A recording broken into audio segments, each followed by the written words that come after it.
శ్రీమాత్రే నమః. రేపు కార్తీక పౌర్ణమి కదా, చేయవలసిన విధి విధానాలు అడుగుతున్నారు, దానం ఏం చేయాలి ఇవన్నీ అడుగుతున్నారు. అవన్నీ ఈ రోజు మనం ఈ వీడియోలో తెలుసుకుందాం. తెలుసుకునే ముందు ఒక చిన్న కథను తెలుసుకుందాం.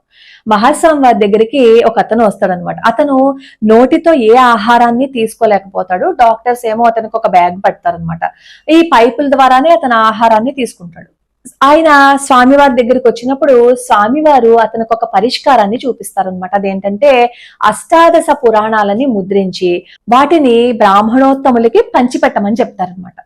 అలాగే అతను ఏం చేస్తాడంటే మొత్తం 18 పురాణాలని ముద్రించేసి 18 పురాణాలని అందరికీ పంచుతూ ఉంటారు. చివరికి ఇంకా స్కాంద పురాణం ఉంటుందన్నమాట. అప్పటి వరకు ఇంకా ఆయన ఆ పనిలో ఉండిపోయారనమాట, ఈ పురాణాలన్నింటినీ పంచిపెట్టే పనిలో. స్కాంద పురాణం ఇచ్చే సమయానికి ఆయన నోటిలో కాస్త నీళ్లు ఊరడం, ఆహారం తినాలి అని అనిపించడం, ఆహారం తీసుకోవటము జరిగిందనమాట. ఆయన కూడా ఎంతో మంది డాక్టర్లు చూపించుకున్నారు. ఈ ప్రపంచం అంతా అందరు డాక్టర్లకి చూపించేసినా సరే ఎవ్వరూ ఏమీ చేయలేని పరిస్థితుల్లో పరమాచార్య స్వామి వారు చూపించిన పరిష్కార మార్గం అనమాట. మనకి పురాణాల్లోనూ వాటిల్లోనూ చెప్పిన పరిష్కార మార్గాలు ఉత్తనే ఏమి నోటుకొచ్చినవి ఏం చెప్పరు. దానికి తగిన ఫలితం ఉంటుంది కాబట్టే మనం వాటిని చేశాము అని అనుకోండి, ఆ కష్టాన్ని నుంచి మనం బయటపడిపోవచ్చు. అంత అద్భుతమైన పరిష్కార మార్గాన్ని చూపించారు మహాస్వామి వారు. ఇప్పుడు నేను ఈ మాట ఎందుకు చెప్పాను అంటే, రేపు కార్తీక పౌర్ణమి కదా, మార్కండేయ పురాణాన్ని గనక దానంగా ఇచ్చినట్లయితే పౌండరీక యాగం చేసిన ఫలితం అంట. పౌండరీక యాగం అందరూ చేయలేం కదా, కానీ మార్కండేయ పురాణాన్ని కొనగలం కదా. కాబట్టి మార్కండేయ పురాణం మంచి ప్రింట్ తో ఉన్న బుక్ తీసుకుని బ్రాహ్మణోత్తములకి గనక దానంగా ఇచ్చినట్లయితే పౌండరీక యాగ ఫలితం ఉంటుంది. కాబట్టి మీకు వీలుంటే ఇవ్వండి. అలానే రేపు మహాన్యాస పూర్వక రుద్రాభిషేకం చేయించుకోండి. మహాన్యాస పూర్వక రుద్రాభిషేకం గనక చేయించుకున్నట్లయితే ఏవైనా ఇబ్బందులు ఉంటే అవి దూరం అయిపోతాయి. అసలు తరచుగా ప్రతి సోమవారం రుద్రాభిషేకం చేయించుకున్నట్లయితే ఇంట్లో అసలు ఎటువంటి కష్టం ఉండదు. అసలు ఇంట్లోనే రుద్రాభిషేకం చేసుకోగలిగిన వాళ్ళు ఎవరైనా ఉంటే ఇంట్లోనే రుద్రాభిషేకం చేయించుకుంటున్నారు అనుకోండి, ఎటువంటి ఇబ్బంది ఉండదు. ఒకవేళ ఇబ్బంది వచ్చినా అది మనకి తెలియకుండా వెళ్ళిపోతుంది అనమాట. అంటే గొడ్డలతో తగలవలసిన దెబ్బ గోటితో పోయింది అంటారు కదా, అలా. అలాగే రేపు దీపదానం కూడా చేస్తారు. ఇప్పుడు ప్రదోష కాలంలో, రేపు ప్రదోష కాలంలో చేసే దీపదానం ఫలితం మామూలుగా ఉండదు. అసలు ఆర్థిక ఇబ్బందులు ఏవైనా ఉంటే అవి తొలగిపోతాయని చెప్తారు. ఈ దీపదానాన్ని చేసేటప్పుడు దక్షిణను కూడా మనం సమర్పణ చేసుకోవాలి.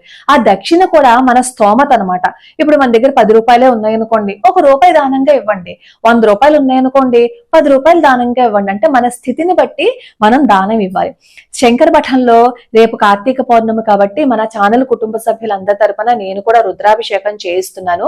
అలాగే మన ఛానల్ కుటుంబ సభ్యులు కూడా చాలా మంది కార్తీక మాసం నెల్లాళ్ళు జరిగే కార్యక్రమాలకి అక్కడ ద్రవ్యాన్ని సమర్పణ చేసుకున్నారు. వాళ్ళ పేరు అలాగో జరుగుతుంది, మనం కూడా అక్కడ రుద్రాభిషేకం చేయిస్తున్నాం. శంకర మఠంలో చేయించే రుద్రాభిషేకానికి ఒక ప్రత్యేకత ఉంది. అదేంటంటే శంకర మఠంలో రుద్రయంత్రం ఉందన్నమాట. రుద్రయంత్రం కింద ఉన్న స్ఫటికలింగానికి గనక అభిషేకం చేయించినట్లయితే ఒకసారి చేయిస్తే 1000 సార్లు చేయించిన ఫలితం ఉంటుంది. కాబట్టి ఒకవేళ మీకు ఎవరికైనా వీలుంటే శంకర మఠంలో రుద్రాభిషేకం చేయించుకోండి.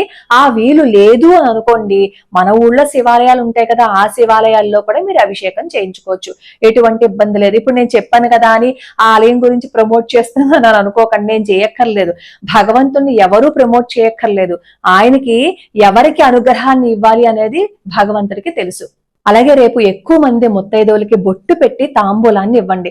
అలా ఎంత మందికి వీలుంటే అంత మందికి ఇస్తే సౌభాగ్యంగా ఉంటారని చెప్పి మనకి పురాణాలు చెప్తున్నాయి. అలాగే నిన్న ద్వాదశి రోజున తులసి కళ్యాణం చేసుకోలేని వాళ్ళు ఉంటారు కదా, వాళ్ళు పౌర్ణమి రోజున కళ్యాణం చేసుకోవచ్చు. అలాగే దీపాలు కూడా అక్కడ వెలిగించుకోవచ్చు. ఉసిరి దీపాలు, పిండి దీపాలు, ఎన్ని దీపాలు వెలిగించగలిగితే అన్ని దీపాలు వెలిగించండి. అలాగే నాకు కామెంట్లు పెడుతున్నారు, ఈ దీపాలు వెలిగించినప్పుడు గాలికి కొండెక్కుతున్నాయి అని.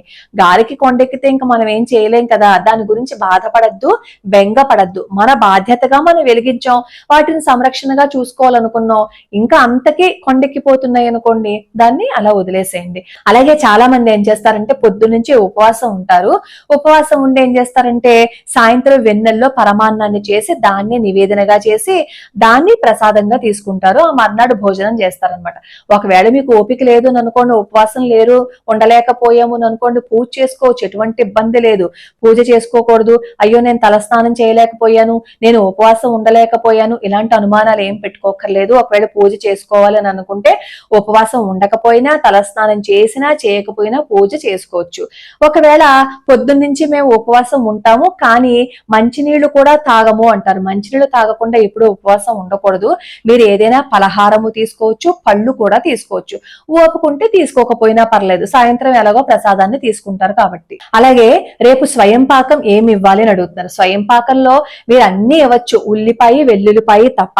చాలా మంది ఏం చేస్తూ ఉంటారంటే నెలకు సరిపడా సామాన్లన్నింటినీ స్వయం పాకంగా ఇస్తారు. అది మీ స్థితి, మీ ఓపిక. మీరు ఎంత ఇవ్వాలనుకుంటే అంత ఇవ్వచ్చు, ఏవైనా ఇవ్వచ్చు. మళ్ళీ అందులో ఉప్పు పెట్టచ్చా నూనె పెట్టచ్చా అని అడుగుతున్నారు. స్వయం పాకం అనేటప్పుడు ఉప్పు నూనె కూడా ఉండాలి కాబట్టి ఆ రెండూ కూడా ఇవ్వాలి. ఉల్లిపాయ వెల్లుల్లిపాయ మాత్రమే ఇవ్వకూడదు. అలాగే మనల్ని ఇబ్బంది పెట్టే వాళ్ళు ఉంటారు, మనకి తెలియని శత్రువులు ఉంటారు. వీళ్ళందరితోటి మనకి మనశ్శాంతి ఉండదు కదా. అలా శత్రువుల మీద విజయం సాధించడం కోసం రేపు ఏం చేస్తారో తెలుసా? కార్తికేయ స్వామి వారిని దర్శించి కార్తికేయ స్వామి వారికి పూజ చేసి ఆయనకి సంబంధించిన స్తోత్రాలు శ్లోకాలు గనక చదివినట్లయితే మనకి శత్రు బాధ పోతుంది అని చెప్పి చెప్తారు. ఎవరికైనా సరే ఇలాంటి ఇబ్బందులు ఉంటే రేపు కార్తికేయ స్వామి వారిని కూడా దర్శనం చేసుకోండి. దేవాలయంలో ఎలాగో జ్వాలాతోరణం ఉంటుంది కదా, దాని గురించి నేను చెప్పక్కర్లేదు. అలాగే తిరువన్నామలైలోనేమో కార్తీక దీపం వెలిగిస్తారు, దాన్ని కూడా దర్శనం చేసుకోండి. అలాగే 365 ఒత్తులు ఎవరైనా నిన్న వెలిగించుకోలేకపోతే ఈ రోజు వెలిగించుకోవచ్చు, అంటే పౌర్ణమి రోజు వెలిగించుకోవచ్చు. ఒకవేళ పౌర్ణమి రోజు వెలిగించలేకపోతే ఈ కార్తీక మాసం చివరి రోజు కూడా వెలిగించుకోవచ్చు. మనం భక్తిగా శ్రద్ధగా చెయ్యాలే గాని భగవంతుడు పలకడా చెప్పండి. అలాగే నాకు తరచుగా కామెంట్ పెడుతున్నది ఏంటంటే పూజ చేస్తున్నప్పుడు దేవాలయానికి వెళ్తున్నప్పుడు మాకు పీరియడ్స్ వచ్చేసాయి, మాకు భయం వేస్తోంది అంటున్నారు. అది మనకి తెలియకుండా జరిగింది. తెలియకుండా జరిగిన దానికి భయము బాధ పడవలసిన అవసరం లేదు. కాబట్టి బయటకు వచ్చేసి ఒకసారి నమస్కారం పెట్టుకుని నేను ఇది తప్పు చేశాను, నేను క్షమించండి అని చెప్పి మీరు పీరియడ్స్ స్నానం అయిపోయిన తర్వాత శ్యామలా దండకం చదువుతూ ఉండండి. ఆ శ్యామలా దండకం గనక నిత్యం చదువుతున్నట్లయితే మనం పీరియడ్స్ లో తెలిసి తెలియని దోషాలు ఉంటాయి కదా, ఆ దోషాలు పోతాయని చెప్పి చెప్తారు.